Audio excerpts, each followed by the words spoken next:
چنگیز کے دور میں تمام اچھے اور بہت اچھے کام ہوئے. جو ویانا میں ہٹلر تھا اس کی پینٹنگز چلتی تھیں، بیچتا تھا، وہ کارڈ بناتا تھا، وہ بیچتا تھا. اس کے کئی جو گاہک تھے ان میں یہودی تھے.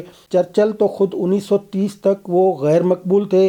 وہ اپنی پارٹی میں اور عوام میں وہ شدید ان کو ناپسند کیا جاتا تھا. کرسٹوفر یہی بندہ تھا، کولمبس یہی بندہ تھا جس کو پتا تھا کہ زمین گول ہے. وہ تو کہتے ہیں کہ غلطی سے وہ اس جگہ پہ آ گیا جس کو امریکہ کہا جاتا ہے. دوستو اکثر یہ سمجھا جاتا ہے کہ تاریخ کو توڑ مروڑ کے پیش کرنا، نصاب میں غلط باتیں ڈالنا، حقائق کو غلط انداز میں پیش کرنا، حقائق کو الٹ کر کے پیش کرنے کا فن فقط ہمارے پاس یعنی ہمارے ملک میں ہے. اور اس کو تو ایکسپوز کر دیا تھا کے عزیز نے اپنی ایک بک مرڈر آف ہسٹری میں، جس میں انہوں نے کئی باتیں بتائیں کہ یہاں تک بتائی کہ قائد اعظم محمد علی جناح کے پاس کوئی بڑی ڈگری نہیں تھی، یعنی LLB کی بھی ڈگری نہیں تھی. علامہ اقبال کے پاس جو ہے وہ بھی ڈگری LLB کی نہیں تھی. پھر انہوں نے الہ آباد کا جو خطبہ تھا اس کے حقائق بھی بتائے.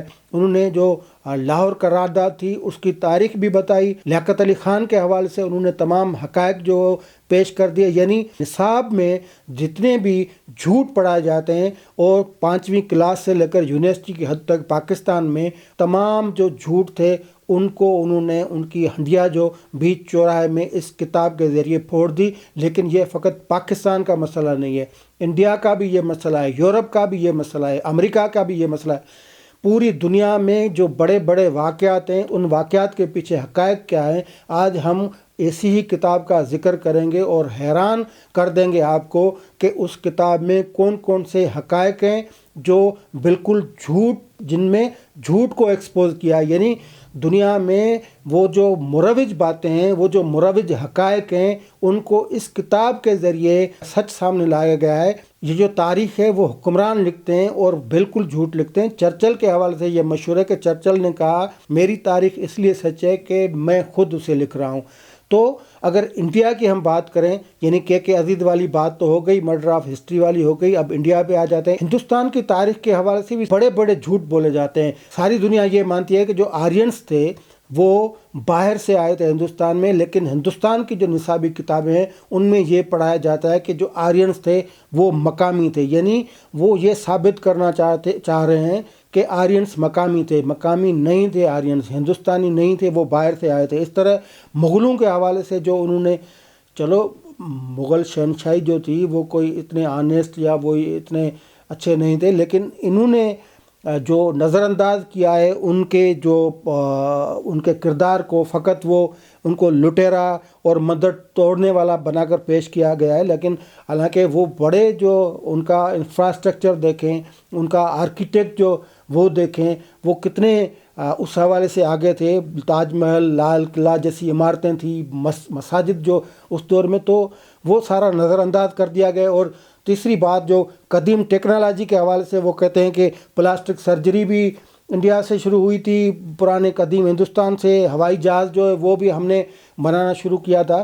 تو یہ سارے جھوٹ ساری دنیا میں بولے جاتے ہیں. انڈیا میں رومیلا تھاپر انہوں نے ایک کتاب لکھی پاسٹ از پریزنٹ. تو اس میں یہ جو ہندوستان میں جو نصاب میں پڑھایا جاتا ہے وہ بھی تقریباً اس طرح کی بک ہے جس طرح ہمارے ہاں کے عزیز نے لکھی. لیکن میں ایک اور بڑی اچھی زبردست کتاب جو آٹو انگلش کی لکھی ہوئی ہے، اس کے جو 10 بڑے بڑے دنیا میں جھوٹ جن کو سچ مانا جاتا ہے یا جو تاریخ میں شامل کی گئی ہیں، ان کو جو ایکسپوز کیا ہے آٹو انگلش نے اپنی جو کتاب ہے فیک ہسٹری میں. اس فیک ہسٹری کے جو 10 بڑے بڑے جھوٹ جو ایکسپوز کر دیے گئے انہوں نے، اس میں یہ لکھا گیا ہے. سب سے جو پہلا باب ہے وہ ونسٹن چرچل کے حوالے سے، اور اس کتاب میں بتایا گیا کہ چرچل کے حوالے سے دنیا یہ مانتی ہے یا ہمیں یہ کہانی سنائی جاتی ہے کہ چرچل برطانیہ کے سب سے مقبول اور بے داغ ہیرو تھے. انہوں نے اکیلے نازیوں سے، جرمن سے انہوں نے جنگ جو وہ جیتی تھی، وہ ہٹلر کے خلاف تھے. اور برطانوی قوم ان کو بڑا مانتی تھی، ان کو بڑا ہیرو سمجھتی تھی، ان کی دیوانی تھی. اور وہ ہر تقریر اور ہر فیصلہ جو ہے وہ برطانیہ کے حوالے سے ان کا ہر فیصلہ سنہرا فیصلہ ہے. لیکن آٹو انگلش کہتے ہیں کہ چرچل اس طرح نہیں تھے جس طرح اس کو ایک ہیرو کے طور پہ پیش کیا. ٹھیک ہے اس کے کام کچھ ٹھیک بھی ہو سکتے ہیں، لیکن چرچل تو خود 1930 تک وہ غیر مقبول تھے. وہ اپنی پارٹی میں اور عوام میں وہ شدید ان کو ناپسند کیا جاتا تھا. ان کو ایک جنگ باز جنونی قسم کا بندہ سمجھا جاتا تھا، اور ان کے خیالات جو تھے وہ نسل پرستانہ تھے. خصوصی طور پہ ہندوستان کے بارے میں ان کا رویہ انتہائی ہتک آمیز تھا. 1943 میں جو قحط بنگال آیا تھا، ان کی پالیسیوں کی وجہ سے لاکھوں لوگ جو ہے وہ اس قحط میں مر گئے. یعنی اتنا وہ بے رحم قسم کا بندہ تھا، لیکن اس کی یہ جو خامیاں تھیں وہ دنیا نے چھپا لی ہیں. وہ خود اپنی تعریف میں لکھتا تھا، اس نے اپنی تعریف میں کافی کتابیں لکھی ہیں، اس لیے خود کو اس نے ہیرو بنا کے پیش کیا. تو یہ چرچل کی جو اصل حقیقت تھی، یا جو چرچل کے حوالے سے جو اصل حقائق ہیں، وہ اس کتاب میں دیے گئے ہیں. اس کتاب کے دوسرے باب میں کرسٹوفر کولمبس کے حوالے سے جو حقائق بتائے گئے ہیں وہ بھی حیران کن ہیں. اس کتاب میں یہ بتایا گیا کہ کولمبس کے حوالے سے یہ کہا جاتا ہے کہ اس زمانے میں لوگ سمجھتے تھے کہ زمین گول نہیں ہے، یہ فلیٹ ہے، چپٹی ہوئی زمین ہے. لیکن کرسٹوفر کولمبس جو وہ واحد عقل کل اس زمانے کے شخص تھے جسے یہ پتا تھا کہ زمین جو ہے وہ گول ہے، اور اس کی جو اتنی اس کے پاس عقل تھی، دور اندیشی تھی، کہ انہوں نے جو امریکہ کو دریافت کر لیا. انہوں نے کہا کہ یہ آٹو انگلش کہتے ہیں کہ یہ بات بالکل غلط ہے، کیونکہ یہ حقیقت یہ ہے کہ قدیم یونان سے یہ لوگوں کو پتہ تھا کہ زمین گول ہے. اس لیے یہ بالکل غلط ہے کہ فقط کرسٹوفر یہی بندہ تھا، کولمبس یہی بندہ تھا جس کو پتا تھا کہ زمین گول ہے. وہ تو کہتے ہیں کہ غلطی سے وہ اس جگہ پہ آ گیا جس کو امریکہ کہا جاتا ہے، اور یہ کوئی پہلا بندہ نہیں تھا جس نے امریکہ کو دریافت کیا تھا، کیونکہ وہاں پہ پہلے ہی جو انڈیجینس لوگ تھے وہ موجود تھے. اس سے پہلے وہاں وائکنگز جو تھے وہ پہنچ چکے تھے. تو یہ بالکل جھوٹ ہے کہ امریکہ کو دریافت کرنے والا کرسٹوفر کولمبس ہے، اور یہ بالکل جھوٹ ہے کہ زمین کو گول ہونے والا نظریہ لوگوں تک پہنچانے والا وہ کرسٹوفر کولمبس ہے. اس سے پہلے یہ لوگوں کو پتہ تھا. اور امریکہ کو دریافت کرنے والا بھی اس لیے جھوٹ ہے کہ وائکنگ بھی وہاں پہلے موجود تھے، پہلے آ چکے تھے، اور جو انڈیجینس پیپل وہاں پہ آباد تھے. تو یہ غلطی سے وہ جو بحری سفر کرتے ہوئے غلطی سے وہاں پہ اتر گیا تھا، اس کے بعد یہ مشہور ہو گیا. تو یہ دوسرا بڑا جھوٹ جو اس کو ایکسپوز کیا گیا اس کتاب میں. اسی کتاب میں جو انگلینڈ کی شاہی فیملی ہے اس کا تو کچا چٹھائی کھول دیا ہے آٹو انگلش نے. وہ سچ یہ بتا رہے ہیں کہ اصل میں اس کتاب میں یہ لکھا گیا ہے کہ جو برطانوی شہنشاہی خاندان ہے جس کو ونڈسر کہا جاتا ہے، وہ اصل میں جرمن تھا. انہوں نے کنورٹ کر لیا خود کو. انہوں نے جو جنگ عظیم تھی اس میں ایک ایسی صورتحال پیدا ہوئی کہ بادشاہ نے کہا کہ یہ تو لوگ جو ہے وہ ہمیں پھر مانیں گے ہی نہیں، بادشاہ ہی نہیں مانیں گے. تو اس لیے انہوں نے پھر خود کو ایک دم سے ونڈسر کا نام دیا. وہ یہ لکھتے ہیں کہ بڑی بات یہ ہے کہ یہ جو شاہی خاندان ہے اس کو کوئی پرانا برطانوی خاندان سمجھا جاتا ہے، اور عام لوگ یہ سمجھتے ہیں کہ یہ خاندان کوئی صدیوں سے برطانوی ہے. لیکن یہ خاندان صدیوں سے کوئی برطانوی نہیں ہے. سچ یہ ہے کہ یہ خاندان جو شاہی خاندان تھا، جو کنگ کا خاندان تھا، وہ جرمن تھا اور نسلی جرمن تھا، اور اس کا نام جو تھا وہ سیکس کوبرگ گوتھا تھا، جو جرمنز کے خلاف ہو رہی تھی. اور برطانیہ اور جرمنی آمنے سامنے تھے، اور برطانیہ کے جو عوام تھی برطانیہ کی، اس میں جرمن مخالف جو جذبہ تھا وہ بالکل بہت زیادہ تھا. اور جب جرمن نے جو بمباری کی تو جس جہاز سے بمباری کی گئی تھی اس جہاز کا نام گوتھا تھا. اور جب بادشاہ جارج پنجم تھے، جب انہوں نے یہ دیکھا کہ یار اب تو یہ بالکل ہمیں ہی ایکسپوز کریں، یعنی یہ جو ہمارا جرمن سے تعلق یا جرمنی کے خاندان سے تعلق تھا اس کو یہ تو کھلے عام کر رہے ہیں. تو انہوں نے 1917 میں اپنے خاندان کا نام، یعنی وہ جو گوتھا خاندان تھا، اس کا نام تبدیل کر کے ونڈسر رکھ دیا جو برطانیہ کے ایک شاہی قلعے کا تھا. یہ ری برانڈنگ تھی اس شاہی خاندان کی. تو یہ انہوں نے ثابت کرنے کی کوشش کی ہے کہ یہ جو شاہی خاندان تھا اس کا تعلق تو اصل میں جرمن سے تھا. یہ تو جرمن لوگ تھے. پھر انہوں نے 1917 میں انہوں نے اپنا جو ہے وہ سارا سسٹم چینج کر لیا. فقط اس لیے چینج کیا کہ یہ لوگوں کو یہ تاثر نہ ملے کہ برطانیہ کے خلاف جو جرمنی لڑ رہا ہے تو ہم خود جرمنی والے یا جرمنز جو ہیں وہ یہاں پہ بیٹھے ہیں. یہ ایک جھوٹ جو آٹو انگلش جو دعویٰ کرتے ہیں کہ یہ ایک جھوٹ ہے اور حقیقت یہ ہے. اسی کتاب میں ایک دلچسپ بات لکھی ہوئی ہے کہ ہندوستان میں جو کڑی پکائی جاتی ہے، کھانے میں جو کڑی کھائی جاتی ہے، یہ کری جس کو CURRY جس کی اسپیلنگ ہے، وہ کہتے ہیں کہ یہ سمجھا جاتا ہے کہ یہ ہندوستان کا کھانا ہے یا ہندوستان کی ڈش ہے. یہ بالکل ہندوستان کی ڈش نہیں ہے. وہ کہتے ہیں کہ یہ جو چکن ٹکا جس کو چکن ٹکا کہا جاتا ہے وہ بھی ہندوستانیوں کی ایجاد ہے، یعنی مغلوں کی ایجاد ہے. وہ اس کو بھی یہ رد کرتا ہے.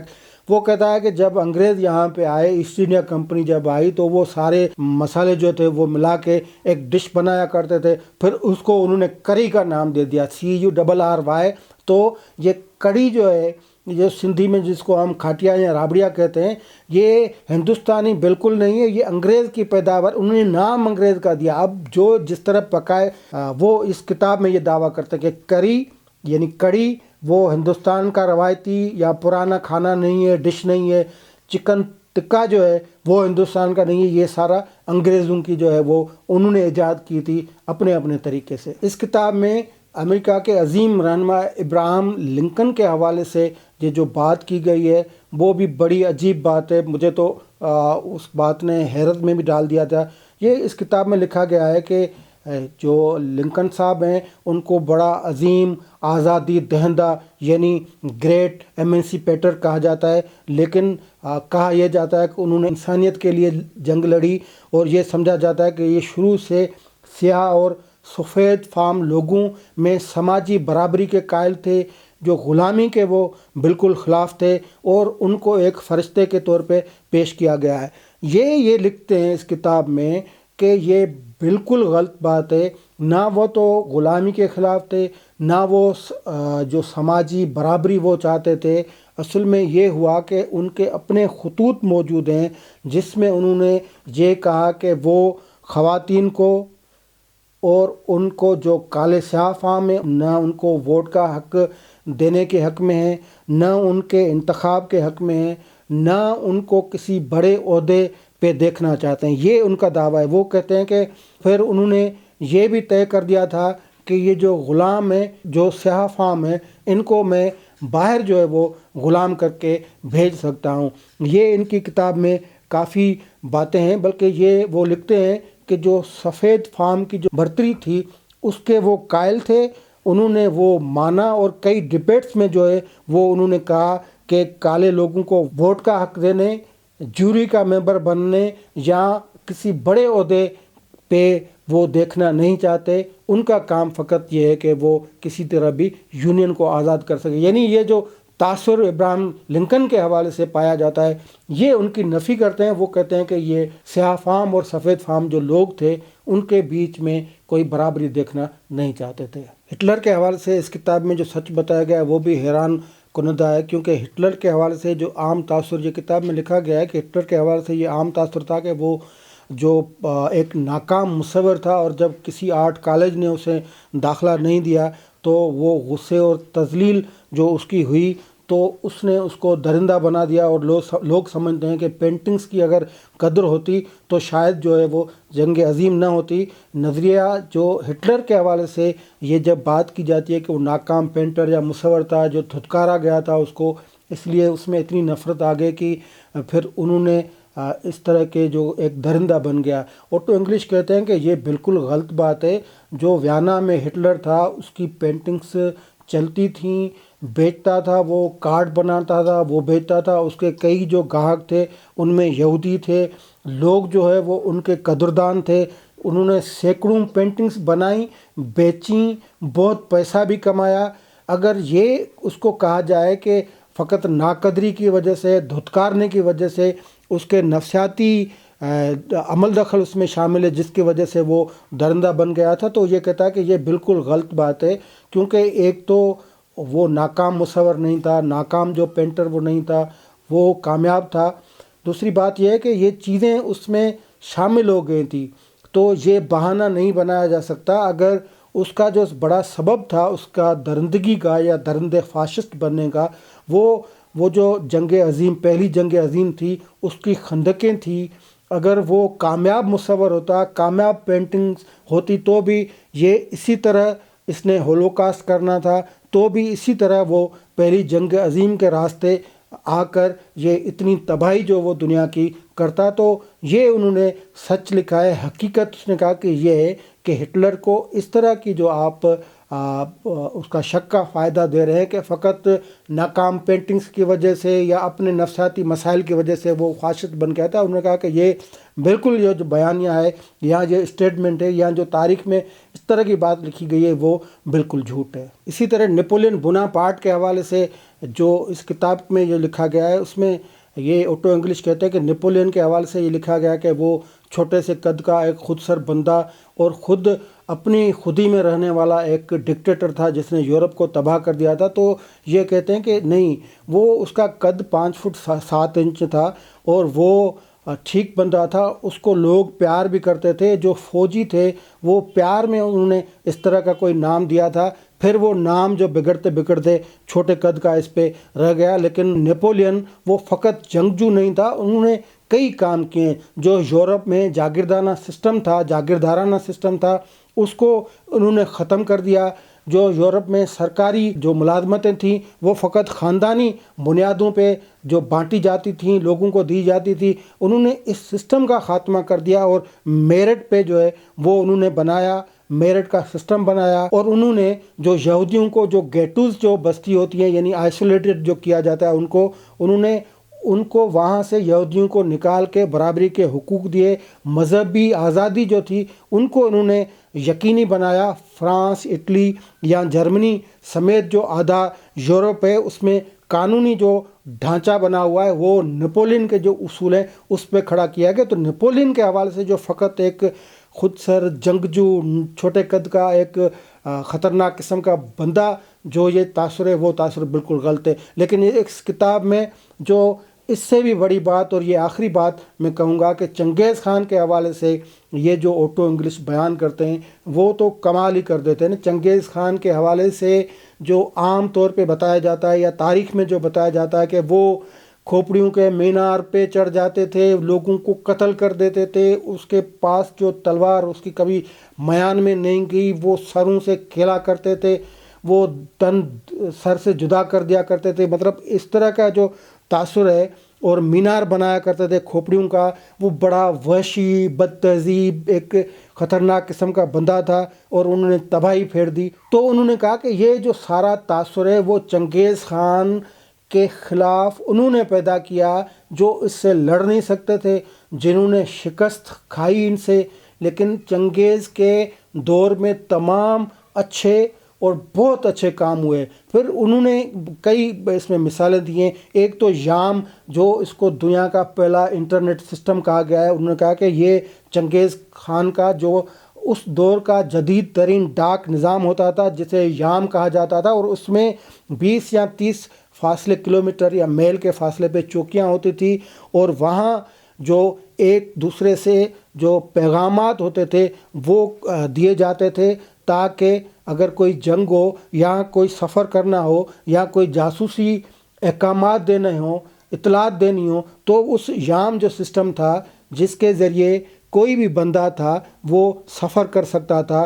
20 کلومیٹر ایک بندہ جاتا تھا، پھر وہاں سے 20 کلومیٹر، اس طرح انہوں نے تب اسی زمانے کا ایک تگڑا کمیونیکیشن سسٹم بنایا ہوا تھا۔ اس کے بعد یہ جو ہم بات کر رہے ہیں اس کے حوالے سے، چنگیز خان کے حوالے سے، کہ جو صلیبی جنگیں ہو رہی تھیں اس زمانے میں، مسلمان اور عیسائی ایک دوسرے کا گلا کاٹ رہے تھے، یعنی پورا یورپ اور دنیا جو تھی وہ خون میں لت پت تھی۔ تو اس زمانے میں چنگیز خان انہوں نے مذہبی آزادی کو اپنا نعرہ بنایا، اور انہوں نے یہ قانون بنایا کہ مذہب کی وجہ سے کسی کو قتل نہیں کیا جائے گا، تمام جو مذہبی عبادت گاہیں ہوں گی انہیں ٹیکس سے استثناء حاصل ہوگا۔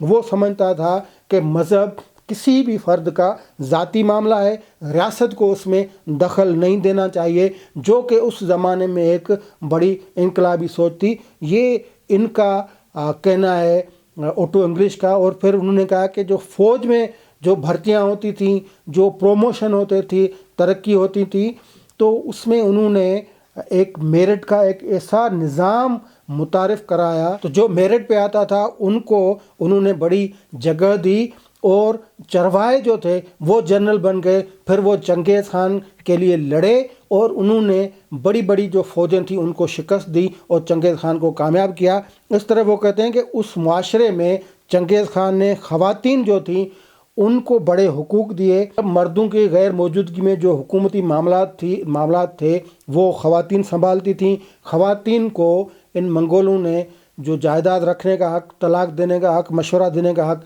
وہ یہ چنگیز خان نے دیا تھا۔ تو وہ کہتے ہیں کہ خواتین کو جو بڑے بڑے حقوق دیے تھے، تو اس طرح جو قوانین تھے ان پہ بھی عمل درآمد کے لیے چنگیز خان کو یہ مانا جاتا ہے کہ انہوں نے قوانین سخت بنائے۔ جو چوری اور ڈکیتی کی سزا تھی وہ موت کی سزا رکھی، تو اس وجہ سے جو سلک روڈ شاہراہ ریشم تھی اس پہ جو ڈاکے پڑتے تھے، چوریاں ہوتی تھی، وہ بھی کم ہو گئی۔ تو اوٹو انگلش کا یہ کہنا ہے کہ فقط کھوپڑیوں کے مینار کی نظر سے آپ چنگیز خان کو نہ دیکھیں، لیکن اس زمانے میں اس شخص نے جو بڑے کام کیے ان کاموں کا کہیں ذکر بالکل مختصر ملتا ہے۔